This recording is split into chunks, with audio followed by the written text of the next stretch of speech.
철학 태저로 보는 유학을 맡은 신정근입니다.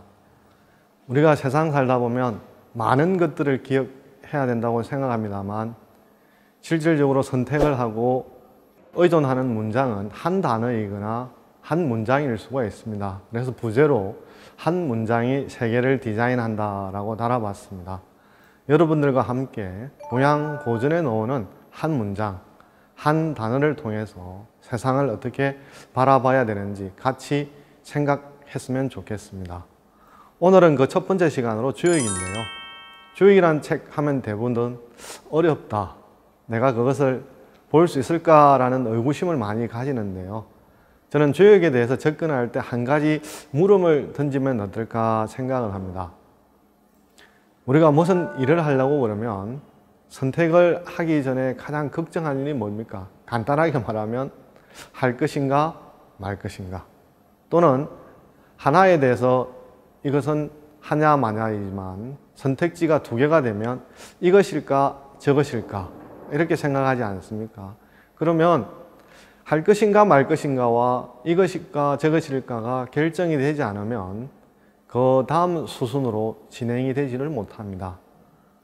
그런데 우리는 왜 이렇게 헤매는 걸까요? 그래서 한 걸음도 나아가지 못하고 맨날 며칠을 두고 고민을 하다가 옆에 있던 사람이랑 친구들이 물어요. 어떻게 됐어? 그래도 여전히 결정을 내리지 못하면 어제랑 오늘이랑 차이가 없습니다. 물론 생각하는 사람 입장에서는 속이 다 들어갈지는 모릅니다만, 그러나 일의 입장에서는 보면 한 걸음도 진척이 되지 않았습니다.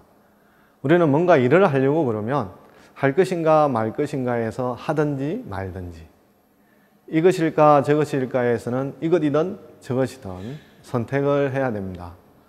그래서 여러분 앞에 제가 그 집 주위에 낙산이 있는데요. 저는 이제 산책 삼아 낙산을 자주 가게 되는데, 거기에 보면 긴 새로 된 막대기 앞에 사람과 강아지가 있습니다. 여러분이 자세히 들여다보면 한쪽 발은 들고 있고 한쪽 발은 쇠인데 그게 땅이지 않겠습니까? 즉 한쪽 발은 땅에 디디고 있고 한쪽 발은 들고 있습니다.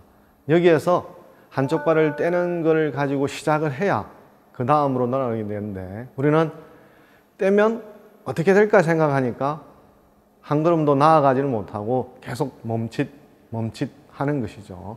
그래서 한 걸음 더 나아가는, 여기서부터 이제 일이 시작된다. 이게 이제 주역의 이야기다. 여기서부터 여러분들과 함께 이야기를 하고자 합니다.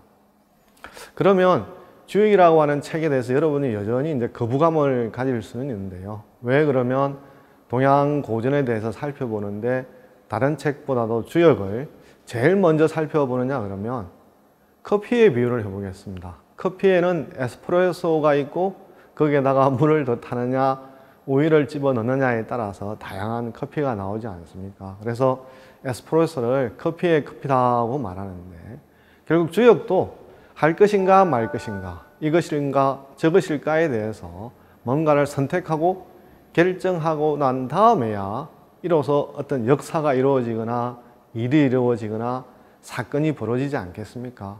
그런 측면에서 주역이라고 하는 책은 인간의 가장 버거운 결단, 선택, 결정 등등과 관련이 있다는 거죠. 그런 측면에서 우리는 왜 이런 선택과 결정의 상황에서 주저를 할까요? 아마 내가 판단을 내리고자 할 때 참고를 해야 될 자료가 조금 부족해서 좀 더 들여다보고 좀 더 찾아보고 이런 생각을 할 수 있겠고요. 또 하나는 결과가 어떻게 될지 몰라서 이게 좋은 결과가 날까 좋지 않은 결과가 날까, 또는 결과가 나오면 그것에 대해서 책임을 져야 되니까 결국은 선택 앞에 사람은 주저하고 미적되기 마련입니다. 그래서 햄릿의 인간 유형처럼 우유부단한 사람이 다 되는 거죠. 이런 측면에서 우리는 마냥 이런 상태에 있을 수 없기 때문에 이제 주역이라고 하는 게 우리에게 다가오는 거죠. 왜냐하면 주역은 의심과 불안을 넘어서서 실행의 단계로 나가는 첫 번째 동력이기 때문입니다. 그런 측면에서 요즘 같으면 많은 사람들이 주역에 관심이 없다고 하지만 젊은 세대들도 점에 대해서 많은 관심이 있는데요. 이거는 주역이 나오던 시대도 그렇고 지금 현대도 그렇고 모든 인간은 불완전하고 불안한 상태에서 선택을 해야 되니까 주역점을 통해서 도움을 받으려고 하는 것 같습니다. 그런 측면에서 주역의 점은 언제 칠까라고 생각하면요, 90대 10처럼 완전히 기울어져 있는 것이 아니고, 기울어져 버리면 이미 자기 스스로가 마음의 결정을 내렸다라고 할 수가 있습니다. 그러나 60대 40이랑 50대 50처럼 그렇게 경우에는 하룻밤 자고 나면 마음이 또 바뀔 수가 있습니다. 60대 40이었다가 자고 나면 40대 60이 될 수도 있습니다. 이런 것처럼 어느 쪽으로 기울이지 않을 때 이렇게 될 수도 있고 저렇게 될 수 있을 때, 전쟁이랑 게임이랑 사업이랑 시험처럼 그 결과가 다가오는 결과가 엄중할 때일수록 확실하지가 않죠. 이럴 때 이제 점을 치게 됩니다. 그러면 이제 점에 치게 되면 주역점의 결과는 두 가지 유형으로 나타나는데요. 하나는 길이 될 테고, 하나는 이제 흉이 되겠죠. 당연히 길이 되면 좋으리라라는 뜻이 될 테고, 흉이 나오면 그렇게 하면 좋지 않으리라라는 유형이 있겠죠. 이런 길의 유형에는 또 길만 있는 것이 아니라 무구라든지 무분리도 있고요. 흉에는 유회라든지 인이라든지 무유리와 같이 비슷한 뜻이 있습니다. 이렇게 보면 결국은 길의 유형은 하게 되더라도 끝까지 긴장을 늦추지 않으면 긍정적인 결과가 있을 거다.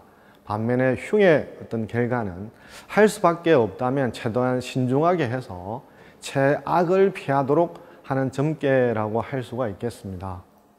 그러면 이런 주역의 책을 여러분에게 조금 더 설명을 해드린다면 이중 구조로 되어 있는데요. 역경과 역전인데, 역경에는 64개가 이제 풀이가 되어 있고, 역전에는 역경의 의미를 풀이하는 문장으로 단전, 상전, 계사전, 문헌전, 석괴전, 설계전, 잡괴전 등 10편으로 되어 있습니다. 그래서 이것을 달리 10익이라고 하는데요. 10개의 날개라는 뜻이죠. 즉, 이 날개를 타고 간다면 역경의 의미를 잘 알 수 있다, 이런 뜻이죠.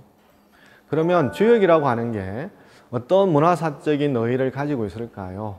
만약에 유일신이 있는 세상이라고 한다면 사람들이 어떤 선택에 고민을 할 때 아마 신한테 기도를 해서 어떻게 할 건가 하면 좋을지 아마 답을 또 요청할지 모릅니다. 그렇죠? 그러나 동아시아는 그런 유일신이 없기 때문에 결국 이 주역은 유일신과 같은 그런 결정을 하는데 보조하는 역할을 했다고 할 수가 있겠죠.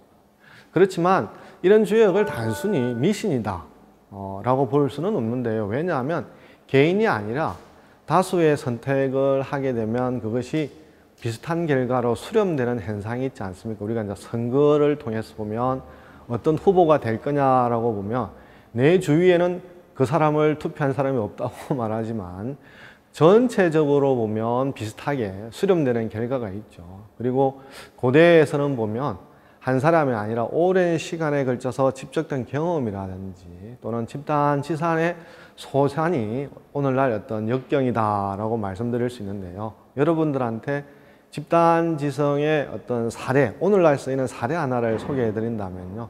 1906년에 영국의 자연학자 프란시스 콜턴이 가축 어떤 품팽회장의 행사에다가 참여한 적이 있어요. 그때는 황소의 무게를 맞추는, 누가 이제 근접하게 맞추냐라고 하면 일종의 이제 상품이 주어지는 건데요.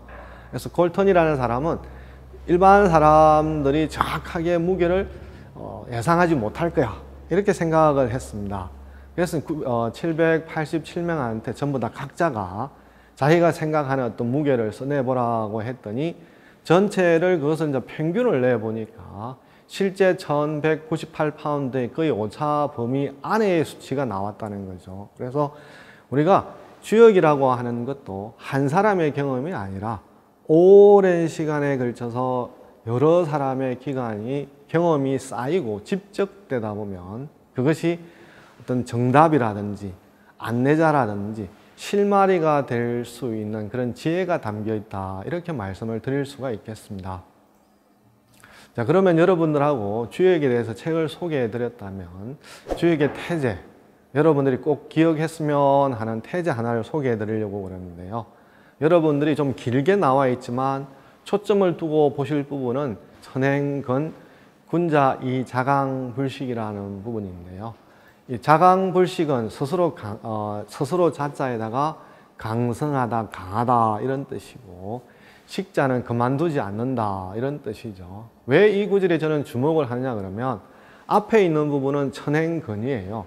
하늘의 운행이랑은 씩씩하다, 건장하다. 그래서 한번 그것이 운행이 시작되면 중도에 멈추거나 뒤돌아가거나 중단되거나 이런 일이 일어나지가 않죠. 그러나 사람은 의지가 약해서 한번 하기로 한 것도 그만두기도 쉽고 또 이전 상황으로 돌아오기도 쉽지 않습니까?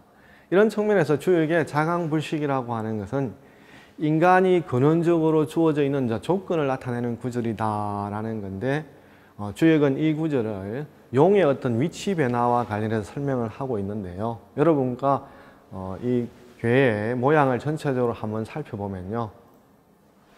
여기 보시면 제일 밑에 초구에서부터 제일 위에 있는 상구에 이르기까지 용의 어떤 상태가 끊임없이 바뀌고 있습니다. 초구에는 보면 이제 잠용이라 그래서 물에 잠겨 있다라고 말하고, 상구에 보면 항용이라 그래서 더 이상 갈 자리가 없지 않습니까? 이런 게 결국 뭘 말하냐 그러면 사람이라고 하는 것도 늘 같은 사람입니다만 나이라든지 사회적인 지위라든지 사람과의 관계라든지 여러 가지 다른 조건, 다양한 조건에 놓인다는 거죠. 그렇게 할 때 우리가 아 다르고 다르다라는 말처럼 사람이 각자 자기가 놓인 위치에 따라서 어떤 역할을 조율하는 것이 필요하다라는 거죠. 그런 측면에서 보면 이 자강불식이라고 하는 것은 인간은 약한 존재이다라는 점을 전제하고 있습니다. 왜냐하면 스스로 강하다고 한다면 이미 더 이상 강하다라고 하는 쪽으로 나아가기 위해서 움직일 필요가 없습니다. 그렇지만 하늘의 움직임이 천행근인 반면에 사람은 그 근을 담기 위해서 노력하지 않을 수가 없습니다. 이런 측면에서 보면 자강불식이라는 말 속에는 사람이 흔들리기 쉽고 중도에 그만두기 쉽고 이전 상태로 돌아가기 쉽다라는 걸 함축하고 있습니다. 그래서 자강이라고 하는 것은 일종의 이제 과제죠. 스스로 자연을 닮아서 굳건한 존재가 되어야 된다라고 한다면 불식이라고 하는 것은 그렇게 나아가는 움직임을 쉬어서는 안 된다, 거쳐서는 안 된다라는 뜻이죠.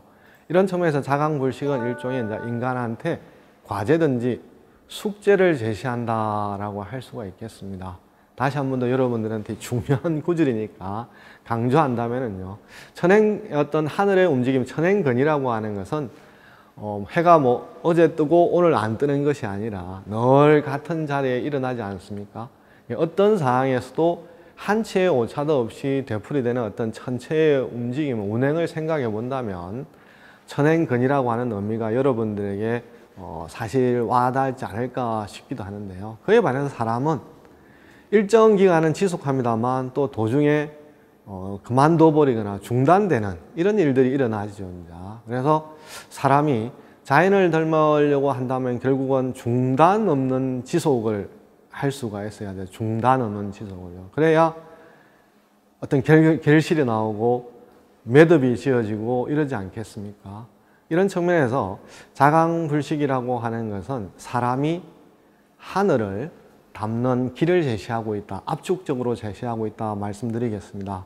그런 측면에서 여러분들도 자강불식이라는 구절만은 꼭 기억을 해주신다면 주역이라는 책을 이해하는 데 큰 도움이 되지 않을까 생각합니다. 그래서 이러한 주역의 근교에 나오는 구절들은 우리나라의 어떤 문화재에서도 발견이 되는데요. 경주 간포에 가면 경주 시내에서 바다를 볼 수 있는 데가 이제 간포읍이지 않습니까? 여기 보면 이견대라고 하는 게 있는데요.